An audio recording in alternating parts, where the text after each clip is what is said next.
పాకిస్తాన్లోని military spots జోలికి పోవద్దు, తీవ్రవాద శిబిరాలు మాత్రమే ధ్వంసం చేయండి భారత ప్రభుత్వం ఆపరేషన్ సింధూర్ సందర్భంగా ముందు ఆదేశాలు ఇచ్చింది.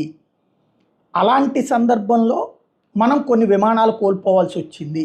ఇది తాజాగా మన సైనికాధికారి వేరే దేశంలో చెప్పినటువంటి ఉపన్యాసాన్ని బేస్ చేసుకుని కాంగ్రెస్ మళ్ళీ రచ్చ చేస్తోంది. ఇంతకుముందే మాట్లాడుకున్నాం.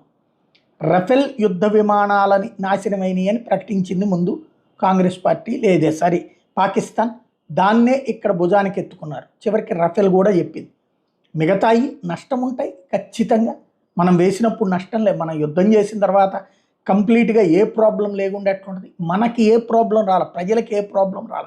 ఇప్పుడు చూస్తున్నాం ఉక్రెయిన్ యుద్ధం, రష్యా యుద్ధం, ఉక్రెయిన్ రష్యాల మధ్య యుద్ధం, ఇజ్రాయెల్ ఇరాన్ల మధ్య యుద్ధంలో ఇద్దరికీ నష్టం జరుగుతుంది. మన నష్టం అన్నటువంటిది ఏ ప్రాణ నష్టం జరగలేదు.